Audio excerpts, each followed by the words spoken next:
coverage you can count on. This is WNEM-TV5 News at 5.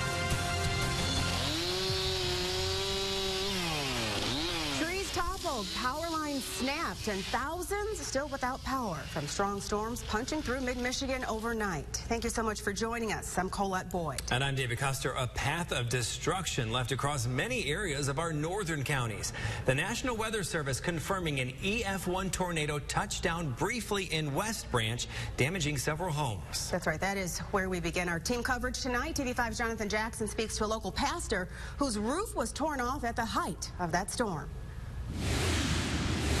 Wind took the roof right off. Today, Pastor Daniel Stonebeck is thankful to be alive after fierce winds from an EF1 tornado blew off large chunks of his roof, leaving all of this damage and devastation behind. I was numb, mostly just numb, but I was thankful I wasn't home. Now he's left picking up the pieces, getting some much-needed help from friends and the Ogemaw County Sheriff. Pastor Stonebeck says the damage to his home was so extensive that it not only took out 2/3 of his roof, but left electrical wires and power lines everywhere.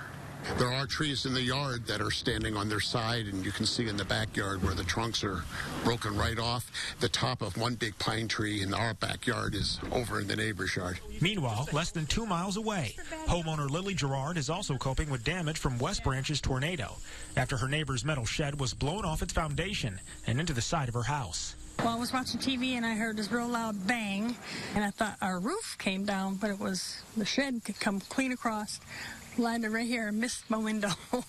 Gerard says she's lucky no one was around when it happened and that her home is covered by insurance. Same goes for Pastor Stonebeck, who's not as worried about his belongings as he is about another storm. Pray that the rain holds off for a little while, because there's no roof. In West Branch, Jonathan Jackson, WNEM-TV5. Wow, thank you, Jonathan. Now in Saginaw County, scary moments for one family. A large tree fell into a home with young children in a room. TV5's Craig McMorris joins us live in Saginaw tonight with more on this terrifying experience for this family. Craig. Colette, certainly not too bad out here right now, and that wasn't the case last night, as most of us know. And for one family in Saginaw Township, well, it's an evening that they'll never forget. It would sound like a big boom, and like a train came over the house. Rachel Summers' evening came crashing down on her family last night. Around 9:30, this huge tree apparently was knocked down by heavy winds right in the middle of a driving rainstorm. A tree service employee was called in to take apart the tree in sections. Rachel's kids were in this bedroom when the tree's limbs knocked out the window. And they all came running out.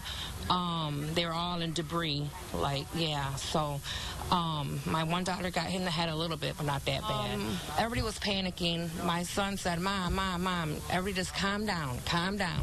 So everybody calmed down, and we just, we called the fire marshal because the light was hanging from the ceiling. They came, they shut the power off, and they told us to leave.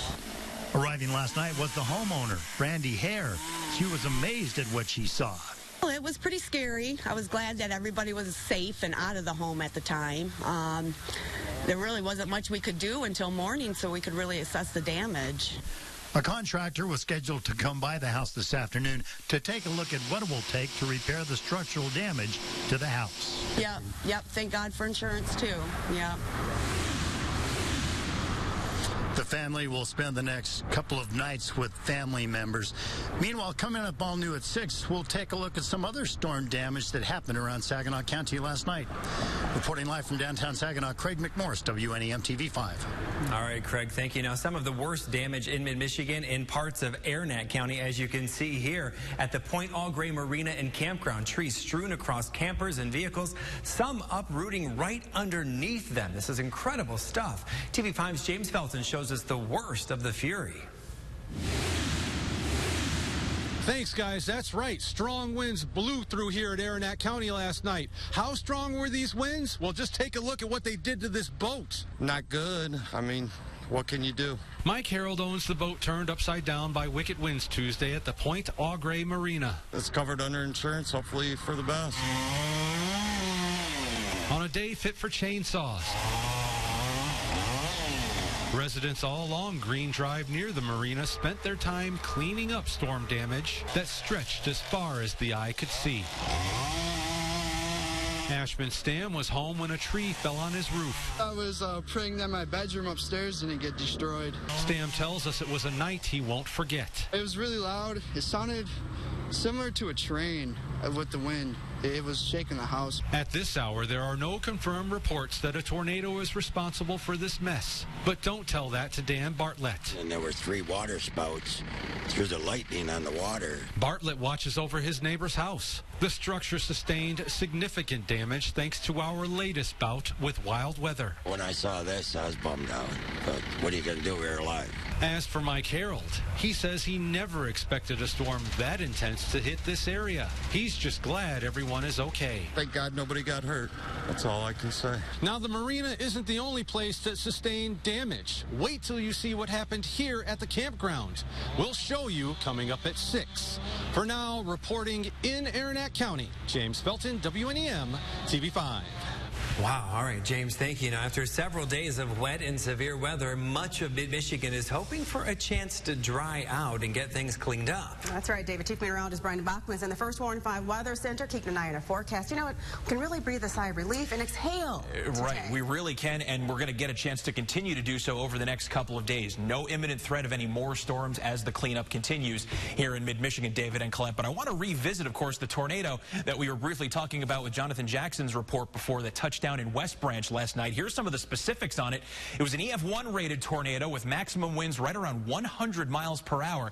But to give you an idea of exactly how brief this tornado was, it wasn't even on the ground for 2 minutes, and it didn't even travel 0.2 of a mile. Path width, as far as the damage path anyway, was only 40 yards wide, but as we saw, that was more than enough, and it just happened to touch down, unfortunately, in the exact wrong area to do significant damage to the house we saw a bit ago. Here's another photo of it. You can see a significant portion of the roof completely ripped off, caving in the side wall of the house, bending the door, busting the windows out there, and of course, all the contents of that roof, the insulation, the pipework, everything else just strewn around the yard, completely scattered there. But again, you know, unfortunately, as that was, no injuries certainly occurred there, as we saw from Jonathan's report. But in addition to that, we're getting much quieter weather here on the First Warn 5 Sky Tracker tonight.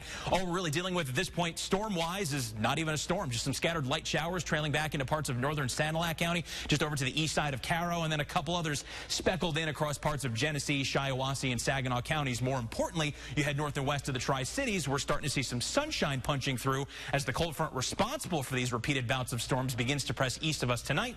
These clouds will continue to thin out, and by all accounts, tranquil #1 conditions will be coming in, but also much more comfortable. Can't rule out a leftover shower through the 7 o'clock hour. Temps hovering in the low 70s then we cool to the 60s by 10 o'clock as partly to mostly cloudy skies take over, and then partly cloudy skies into tomorrow morning with temps falling into the 50s.